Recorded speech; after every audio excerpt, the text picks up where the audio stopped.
అందరికీ నమస్కారం అండి. అక్షరా ఛానల్కి స్వాగతం సుస్వాగతం. ఈరోజు కంటెంట్ వచ్చేసి వాక్య రీతులు లేదా వాక్య భేదాలు, దీని గురించి మనం మాట్లాడుకుందాం. ఇది టెట్ రాసే వాళ్ళకి కానీ డిఎస్సి రాసే వాళ్ళకి కానీ ఖచ్చితంగా ఒక బిట్ అనేది వస్తూ ఉంటుంది. ఈ టాపిక్ చిన్న టాపిక్కే అయినప్పటికీ కూడా వాక్యాన్ని ఒక్కొక్కసారి ఏంటంటే కన్ఫ్యూజ్ అయిపోతూ ఉంటాం. ఇది ఏ వాక్యానికి సంబంధించింది అనేది. ఇప్పుడు మనం చెప్పుకునేటువంటి వాక్యాల్లో కొన్ని ప్రత్యయాలు ఉంటాయన్నమాట. ఆ ప్రత్యయాలను బట్టి ఇది ఏ వాక్యం అనేది ఐడెంటిఫై చేయొచ్చు. కొన్ని పదాలు కలుస్తూ ఉంటాయి. ఆ పదాన్ని బట్టి అది ఏ వాక్యం అని తెలుసుకోవచ్చు. ఇలాగా మనం వాక్య రీతులు లేదా వాక్య భేదాల గురించి మాట్లాడుకుందాం. ఫస్ట్ వన్ వచ్చేసి వాక్య రీతులు. వాక్యం ఎలా ఏర్పడుతుందో మనం మాట్లాడుకుందాం. వాక్యం ఎలా ఏర్పడుతుంది? అక్షరాలు కలిస్తేనే పదాలు అనేవి ఏర్పడతాయి. మరి పదాలన్నీ కలిస్తేనే వాక్యం అనేది ఏర్పడుతుంది. మరి వాక్యాలన్నీ కలిస్తేనే పేరు అనేది ఏర్పడుతుంది. ఇప్పుడు సపోజ్ ఆ అనేది ఒక అక్షరం, రా అనేది ఒక అక్షరం, కా అనేది ఒక అక్షరం. నెక్స్ట్ అమల అనేది ఒక అక్షరం, మా అనేది ఒక అక్షరం, లా అనేది ఒక అక్షరం. ఇట్లా ఈ 3 అక్షరాలు కలిసి అమల ఏర్పడింది. అలాగే ఈ 3 అక్షరాలు కలిసి అరక అనేది ఏర్పడింది. ఇలా పదాలన్నీ కలిస్తే వాక్యం అనేది ఏర్పడుతుంది. ఉదాహరణకి అరక కదండి, రైతు అరకతో పొలానికి వెళ్ళాడు. రైతు అరకతో పొలానికి వెళ్ళాడు. ఇక్కడ చూడండి, రైతు ఒక పదము, అరకతో ఒక పదము, పొలానికి ఒక పదము, వెళ్ళాడు ఒక పదము. సో ఈ పదాలన్నీ కలిసి ఏమేర్పడింది? ఒక వాక్యం అనేది ఏర్పడింది. అలానే అమల సినిమాకి వెళ్ళింది. ఇది ఒక వాక్యం. ఈ వాక్యం ఏర్పడింది ఎలా అంటే, ఇక్కడ అమల అనే ఒక పదం, సినిమాకి ఒక పదం, వెళ్ళింది ఒక పదం. సో ఈ 3 పదాలు కలిసి ఒక వాక్యం అనేది ఏర్పడింది. అలాగా పదాలన్నీ కలిస్తేనే వాక్యం అనేది ఏర్పడుతుంది. అలా వాక్యాలు అనేవి ఏర్పడతాయి.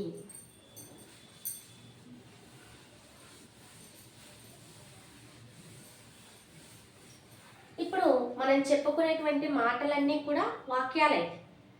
ఒక్కొక్కరితో మాట్లాడేటప్పుడు ఒక్కోలా మాట్లాడుతూ ఉంటాం.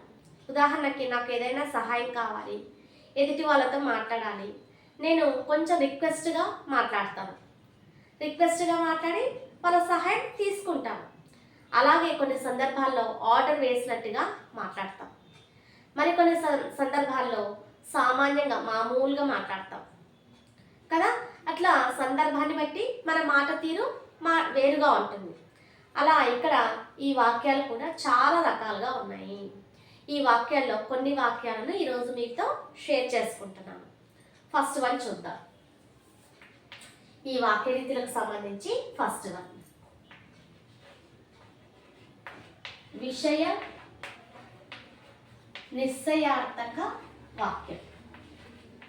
విషయ నిశ్చయార్థక వాక్యం. ఈ వాక్యాన్ని మనం గమనించినట్లయితే ఇక్కడ వాక్యాల్లోనే పేరులోనే ఉంది నిశ్చయార్థము.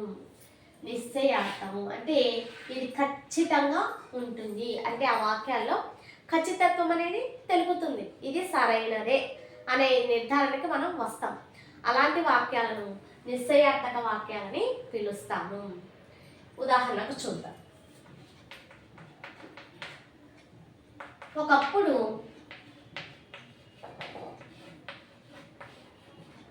సంపద పశువులే. ఒకప్పుడు సంపద పశువులే. ఇదొక వాక్యం. రాధ రావటం ఎప్పుడు ఆలస్యమే.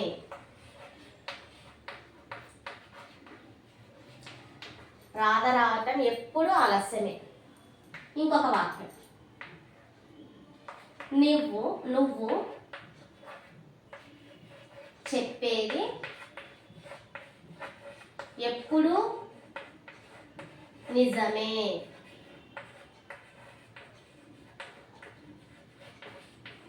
ఉదాహరణకి ఇలాంటి వాక్యాలన్నీ చెప్తున్నానండి. ఈ నిశ్చయార్థక వాక్యాల కిందికి ఈ వాక్యాలన్నీ వస్తాయి.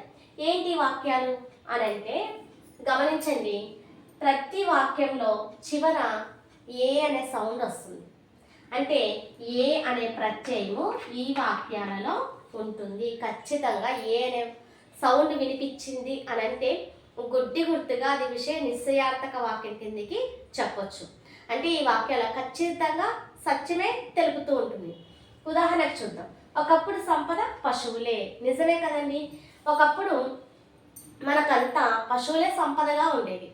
సో అది అక్షర సత్యం, నిజం, ఖచ్చితత్వం. సో ఇలాంటి వాక్యం విషయ నిశ్చయార్థక వాక్యం కిందికి వస్తుంది. నెక్స్ట్ రెండవది చూద్దాం. రావటం ఎప్పుడు ఆలస్యమే. అంటే ఆ అమ్మాయి అలవాటు, అది ఆ అమ్మాయి ఉండే తీరు. అంటే ఎవరికైనా ఇంకా రాదంటే ఎప్పుడు ఆలస్యంగా వచ్చేస్తుంది, అది ఖచ్చితత్వం. అలాంటి సెంటెన్స్ అనమాట. ఆలస్యమే. ఇక్కడ మే అనే సౌండ్ వచ్చింది. ఆ సౌండ్లో ఏ శబ్దం అంటే ఏ ప్రత్యయం వినిపిస్తుంది? ఏ అనే ప్రత్యయం వినిపిస్తుంది. నెక్స్ట్ మూడవది, నువ్వు చెప్పేది ఎప్పుడు నిజమే. అంటే నువ్వు ఎప్పుడు అబద్ధం పలకవు, ఎప్పుడు సత్యమే చెప్తావు. కాబట్టి అది నిర్ధారించదగినటువంటి విషయం. సో ఇది నిశ్చయార్థక వాక్యం కిందికి వస్తుంది. ఈ నువ్వు చెప్పేది ఎప్పుడు నిజమే. మే అన్నప్పుడు కూడా ఏ శబ్దం వస్తుంది? ఏ అనేటువంటి ప్రత్యయం అనేది వస్తుంది. సో ఇలాంటి వాక్యాలను మనము విషయ నిశ్చయార్థక వాక్యాలని పిలుస్తాము. ఇట్లా ఏ అనే ప్రత్యయం వచ్చింది అని అంటే మనము ఖచ్చితంగా విషయ నిశ్చయార్థక వాక్యం అని చెప్పొచ్చు. నెక్స్ట్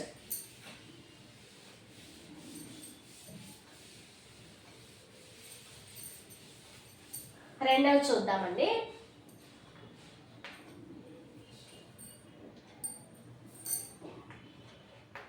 ప్రశ్నార్థక వాక్యం. ప్రశ్నార్థక వాక్యం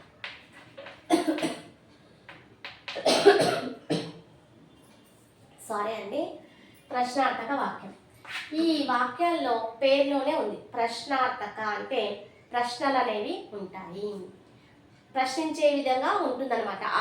ఆ వాక్యం అనేది ప్రశ్నించే విధంగా ఉంటుంది. ఇలాంటి వాక్యాలను ప్రశ్నార్థక వాక్యాలు అంటాము. ఈ వాక్యాల్లో ఏమిటి, ఎందుకు, ఎప్పుడు, ఎలా, ఎన్ని ఇలాంటివన్నీ క్వశ్చన్ ఫామ్గా వస్తాయన్నమాట. అలాంటి వాక్యాలను ప్రశ్నార్థక వాక్యాలు అని అంటాము. ఏమిటి, ఎప్పుడు, ఎందుకు, ఎన్ని, ఎవరిది, ఇలాంటి వాక్యాలన్నీ కూడా ప్రశ్నార్థక వాక్యాలు. ఇప్పుడు ఇంగ్లీష్లో మనం WH వర్డ్స్ అంటాం. వెన్, విచ్, వాట్ ఇలాంటి పదాలన్నీ WH వర్డ్స్ అంటాం కదా, ఆ పదాలే అన్నమాట. తెలుగులో ఇవన్నీ ప్రశ్నార్థక పదాలు. ఎవరు, ఏమిటి, ఎందుకు, ఎప్పుడు, ఎన్ని, ఎలా ఇలాంటి పదాలన్నీ కూడా మనకి ఈ వాక్యంలో కనిపిస్తాయి. ఉదాహరణకు చూద్దాం. ఏమిటి, నీ పేరేమిటి, నేను క్వశ్చన్ అడుగుతున్నా. సో ఇది ఏ వాక్యం అయిపోయింది? ప్రశ్నార్థక వాక్యం అనేది అయిపోయింది. నెక్స్ట్ నువ్వు ఎప్పుడు వచ్చావు? నేను విషయాన్ని కనుక్కుంటున్నా. నేను ఏ విధంగా కనుక్కుంటున్నాను? క్వశ్చన్ వేస్తున్నాను, క్వశ్చన్ వేసి అడుగుతున్నాను.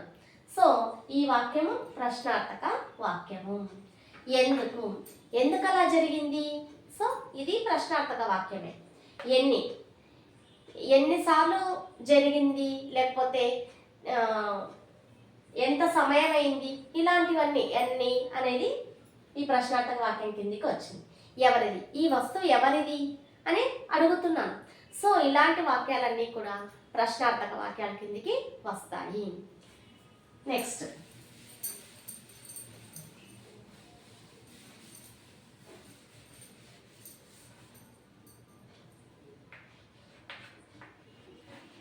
నెక్స్ట్ విషయ నిర్ధారణ వాక్యం.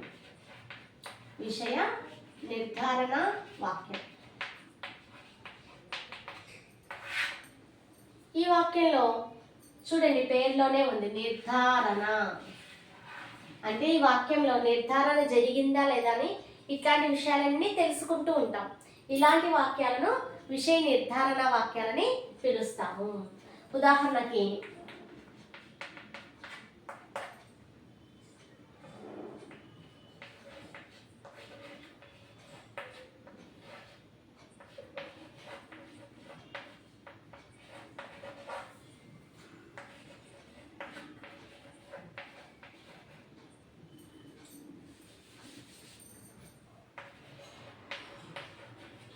ఈ పని జరిగిందా లేదా, ఈ పని జరిగిందా లేదా అది నిర్ధారించుకుంటూ ఉన్నాను. సో ఇది విషయ నిర్ధారణ వాక్యం కిందకి వస్తుంది. నెక్స్ట్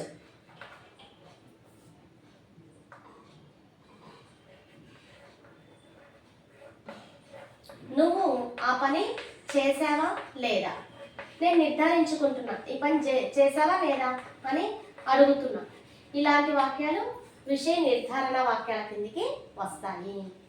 సో ఈ వాక్యంలో నిర్ధారించుకుంటూ ఉంటాము. ఆ పని జరిగిందా లేదా, ఈ విషయం చెప్పారా లేదా, ఈ మాట నువ్వు చెప్పావా లేదా. ఇలాంటి వాక్యాలన్నీ కూడా విషయ నిర్ధారణ వాక్యాల కిందికి వస్తాయి.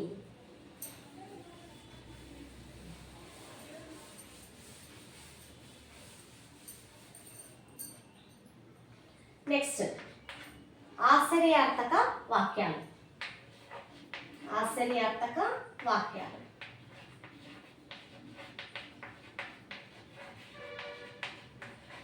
ఇక్కడ కూడా మనకు పేరులోనే ఉంది ఆశ్చర్యం. ఈ వాక్యాల్లో ఎలా ఉంటాయంటే ఎమోషనల్గా సంబంధించినవన్నీ ఈ వాక్యాల్లో ఉంటాయి. సంతోషము, ఆనందము, బాధ, దుఃఖము, భయము, ఆందోళన ఇలాంటి ఎమోషన్కి సంబంధించిన వాక్యాలన్నీ కూడా ఈ వాక్యాల కిందికి వస్తాయి. మనం ఏం చెప్పుకున్నాం? సుఖం, సంతోషం, ఆనందం.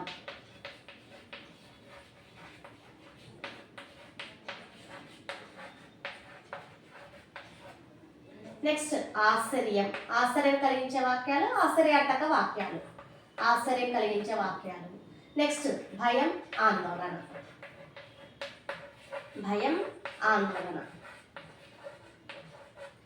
ఇక్కడ చూసినట్టయితే ఉదాహరణకి ఈ భయం, ఆందోళన ఉందనుకోండి. నెక్స్ట్ ఇది అమ్మో ఈ సినిమా ఎంత భయంకరంగా ఉందో, అమ్మో ఈ సినిమా ఎంత భయంకరంగా ఉందో అని నేను చెప్తున్నాను.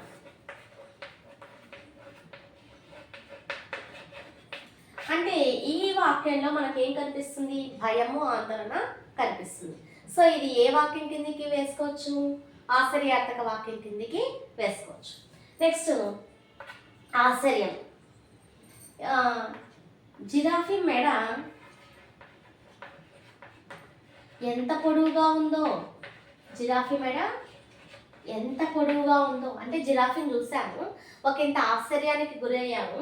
ఆ మెడ చూసి చాలా ఆశ్చర్యం వేస్తుంది అనమాట. అప్పుడు మనం ఆశ్చర్యంగా మాట్లాడతాం. ఇలాంటి వాక్యాలని ఆశ్చర్యార్థక వాక్యాలని అంటారు. జిరాఫీ మెడ ఎంత పొడవుగా ఉందో అని ఒక ఇంత ఆశ్చర్యానికి గురి చేస్తుంది. నెక్స్ట్ సుఖము, సంతోషం, ఆనందం. ఫర్ ఎగ్జాంపుల్, ఈ పువ్వు ఎంత అందంగా ఉందో, ఎంత అందంగా ఉందో అని చెప్తున్నాం. ఇక్కడ ఆ పువ్వుని చూడగానే మనకేమి, ఆ పువ్వు అందంగా ఉంది, చాలా ఆకర్షణీయంగా ఉంది. అప్పుడు మనం ఎమోషనల్గా ఆనందపడిపోతాం. సో ఇలా ఎమోషనల్గా చెప్పేటువంటి సుఖం, సంతోషం, ఆనందము, ఆశ్చర్యము, భయము, ఆందోళన కలిగించేటువంటి ఈ వాక్యాలన్నీ కూడా ఏ కోవకు చెందుతాయి? ఆశ్చర్యార్థక వాక్యాల కిందికి చేరుతాయి.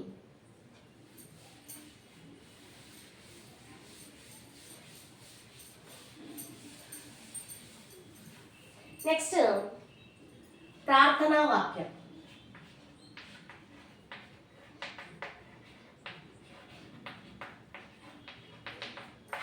ప్రార్థనా వాక్యం అంటే ఏంటంటే మనం ఒక సహాయాన్ని ఎదుటి వాళ్ళను అడగడం అనమాట. నా దగ్గర ఒక వస్తువు లేదు, అది ఎదుటి వాళ్ళతో రిక్వెస్ట్గా మాట్లాడి తీసుకుంటున్నాను. సో అప్పుడు మనం ఏం చేస్తాం, రిక్వెస్ట్గా మాట్లాడతాం. సహాయం కోరుతున్నాం కాబట్టి రిక్వెస్ట్గా మాట్లాడతాం. ఇప్పుడు నా దగ్గర పెన్ లేదు, ఏమండి పెన్ ఇస్తారా, టైం కనుక్కోవాలి, ఏమండి టైం ఎంత అయింది అని మనం ఏ విధంగా అడుగుతాం, చాలా రిక్వెస్టెడ్గా అడుగుతాం. అలాంటి వాక్యాలన్నీ కూడా ప్రార్థనా వాక్యాలు. అంటే సహాయం కోరి మనం ఎదుటి వారిని అడిగినప్పుడు చెప్పేటువంటి మాటలన్నీ కూడా ఏ వాక్యం కిందికి వస్తాయి అంటే ప్రార్థనా వాక్యం కిందికి వస్తాయి. ఉదాహరణకి, మీరు నాకు పుస్తకం ఇస్తారా, మీరు నాకు పుస్తకం ఇస్తారా,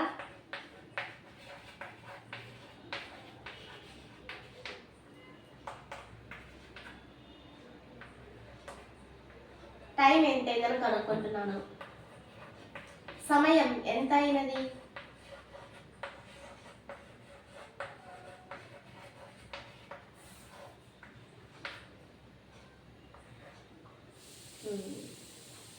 తర్వాత ఇంకా మనం సహాయం ఏమడుగుతూ ఉంటాము, పుస్తకం రాసాము, పెన్,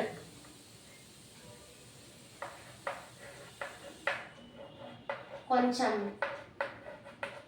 పెన్నుని ఇస్తారా అంటే కలం, పెన్నుని ఇస్తారా. సో మన దగ్గర వస్తువు లేదు, ఆ వస్తువు ఎదుటి వాళ్ళ దగ్గర ఉంది, సహాయం కోరుతూ మనం చెప్పేటువంటి మాటలన్నీ కూడా ప్రార్థనా వాక్యం కిందకి వస్తాయి.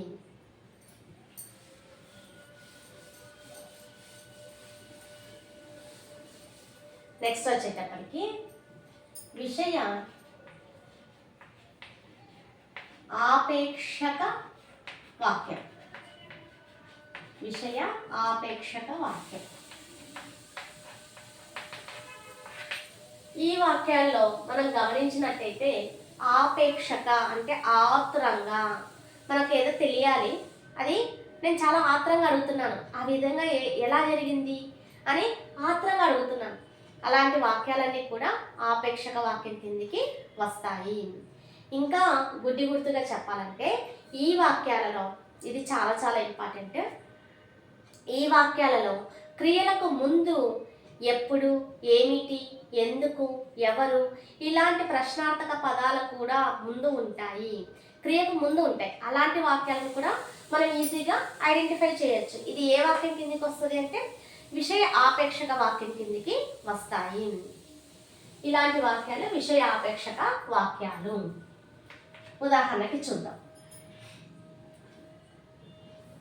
ఇప్పుడు నేను క్రియను రాస్తున్నాను, క్రియకు ముందు ప్రశ్నార్థక పదంతో రాస్తున్నాను, జరిగింది. ఇది జరిగింది అనేది క్రియ, ఎప్పుడు రాస్తున్నాను చూడండి, ఇది ఒక ప్రశ్నార్థక పదము. ఇది ఎప్పుడు జరిగింది అని అడుగుతున్నాను, ఇది ఎప్పుడు జరిగింది. ఈ వాక్యం దేని కిందకి వస్తుంది, విషయ ఆపేక్షక వాక్యం కిందకి వస్తుంది. ఇంకొకటి చూద్దాం.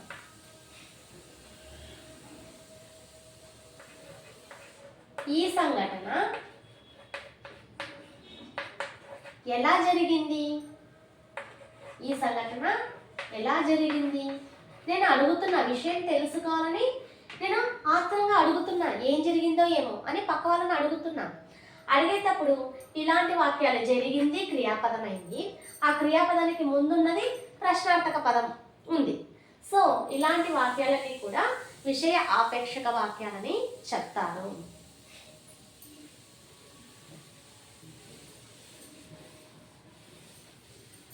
నెక్స్ట్ విషయ నిరుపేక్షక వాక్యాలు. విషయ నిరుపేక్షక వాక్యాలు.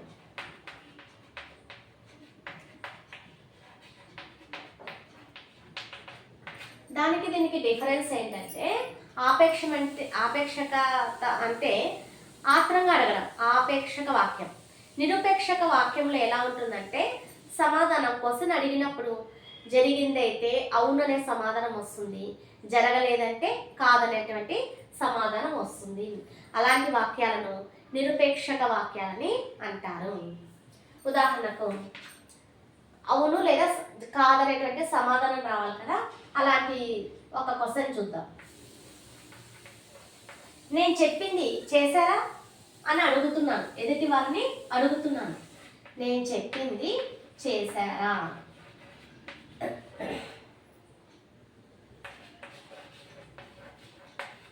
ఇక్కడ నేను ఎదుటి వాళ్ళని అడుగుతున్నాను. ఆ పని చేశారు అని అంటే, జరిగింది అని అంటే అవును అనే సమాధానం వస్తుంది.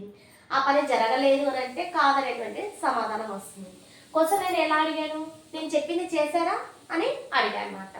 సో అలాంటి వాక్యాలు నిరుపేక్షక వాక్యాల కిందికి వస్తాయి. ఆపేక్షక నిరుపేక్షక వాక్యాలు. ఇది కొంచెం కన్ఫ్యూజ్గా ఉంటుంది. అవును లేదా కాదు అనేటువంటి సమాధానం వస్తుంది ఆ వాక్యములు అంటే ఖచ్చితంగా అది విషయ నిరుపేక్షక వాక్యాల కిందికి వస్తుంది. విషయ ఆపేక్షక వాక్యాలు అని అంటే ఆ క్రియకి ముందున్న పదము ప్రశ్నార్థక పదమై ఉంటుంది. ఆ వాక్యాలను విషయ ఆపేక్షక వాక్యాలని అంటారు.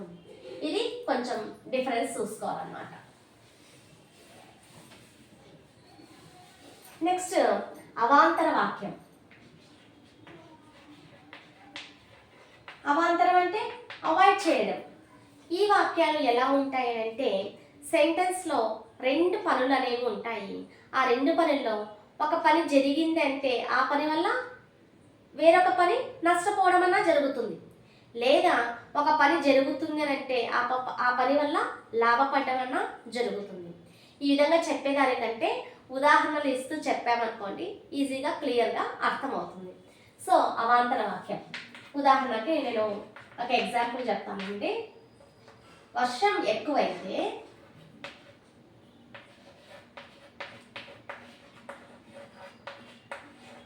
పంట దెబ్బతింటుంది.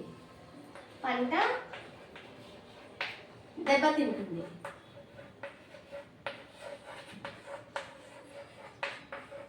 ఇది ఒక వాక్యం. ఇది ఏ వాక్యం కిందకి వస్తుంది అని అడిగారనుకోండి, మనం ఎట్లా చెప్పాలనంటే ఇక్కడ వర్షం ఎక్కువైంది, ఈ పని జరిగింది అనుకుందాం. ఈ పని జరిగితే రెండో పని వల్ల కూడా నష్టపోతాం, అంటే రెండో పనుల కూడా నష్టాన్ని చెవి చూస్తాం. సో వర్షం ఎక్కువైతే పంట దెబ్బతింటుంది. వర్షం మామూలుగా పడితే పంటకి ఏమీ కాదు. అదే వర్షం ఎక్కువ పడింది అని అంటే పంట అనేది దెబ్బతింటుంది. సో ఈ వాక్యంలో రెండు పనులు అనేవి ఉంటాయి. ఆ రెండు పనుల్లో ఒక పని జరిగితే ఆ పని వల్ల రెండవ పని నష్టపోవడం అన్నా జరగాలి, లేదా ఒక పని జరిగిందంటే ఆ పని వల్ల వేరొక పని, అదే సెంటెన్స్లో ఉన్న వేరొక పని లాభమైన జరిగి ఉండాలి. ఇక్కడ మనం రాసుకున్నటువంటి సెంటెన్స్లో ఏం చెప్పుకున్నాము? వర్షం ఎక్కువైతే పంట దెబ్బతింటుందని చెప్పాం. సో ఇది నష్టం. ఈ పని జరిగితే ఇక్కడ ఈ పంటకు నష్టం అనేది ఏర్పడుతుంది. ఇది నష్టపోయేది, లాభపడేది చూద్దాం. రెండవది నీరు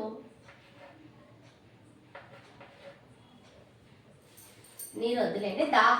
దాహం తీరకపోతే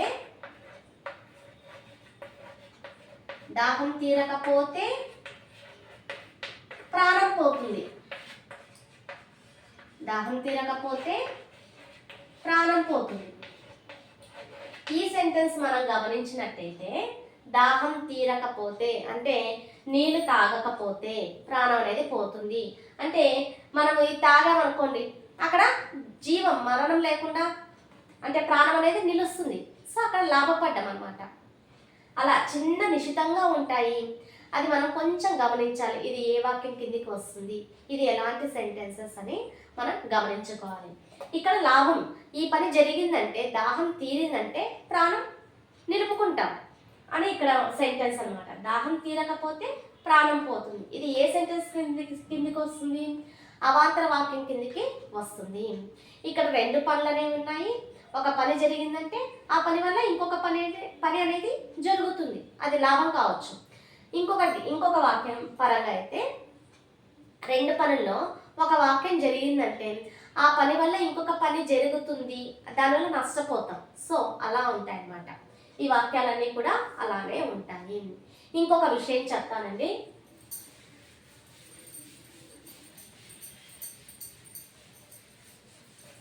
విషయ నిర్ధారణ పరీక్షలు వాక్యం చెప్పుకున్నాం కదండి. అంటే ఈ వాక్యాలన్నీ మనం నిర్ధారించుకుంటామని చెప్పాను కదా. ఇంకా దీంట్లో ఉన్న గుడ్డి గుర్తు ఏంటంటే వాక్యం చివరన కథ అనే శబ్దం వస్తుంది, అంటే కథ అనే పదం వస్తుంది. ఖచ్చితంగా ఆ కథ అని ఉంటే అది ఏ వాక్యం కిందికి వస్తుంది అంటే విషయ నిర్ధారణ వాక్యం కిందికి వస్తుంది. దీనికి ఎగ్జాంపుల్ చెప్తాను. నేను చెప్పింది నిజమే కదా, నేను చెప్పింది నిజమే కదా.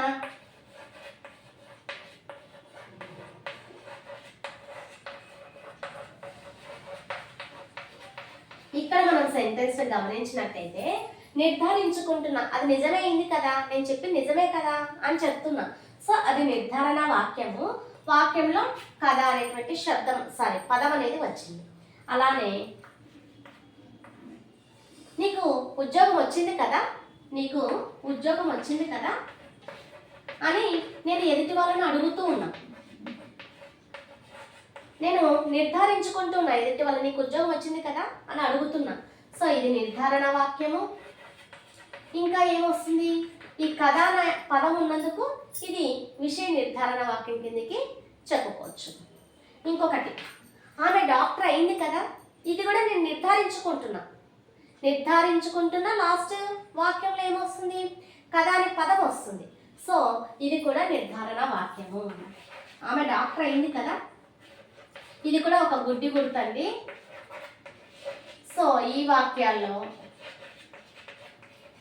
అదే ఈ వాక్యాలన్నీ చాలా ఉన్నాయి, ఒక 18 దాకా వాక్యాలనే ఉన్నాయి. వీటిల్లో ఒక 7-8 ఇప్పుడు నేను ఎక్స్ప్లెయిన్ చేశానండి. తర్వాత నెక్స్ట్ వీడియోలో మిగతా వాక్యాలను ఎక్స్ప్లెయిన్ చేస్తాను. ఇలా గుడ్డి గుర్తులు పెట్టుకోవాలన్నమాట. ప్రత్యయాలు ఏమైనా ఉన్నాయా, క్రియాపదాలు ఏమైనా ఉన్నాయా, ప్రశ్నార్థక పదాలు ఏమైనా ఉన్నాయా, దాన్ని బట్టి అది ఏ వాక్యం కిందకో మనం చెప్పుకోవచ్చు. ఆ వాక్యం కిందకి అది చేరుతుంది అనమాట, ఆ వాక్యం అనేది చేరుతుంది. సో మీకు ఈ కంటెంట్ నచ్చినట్టయితే లైక్ చేయండి, షేర్ చేయండి, సబ్స్క్రైబ్ చేయండి ఫ్రెండ్స్. Thank you.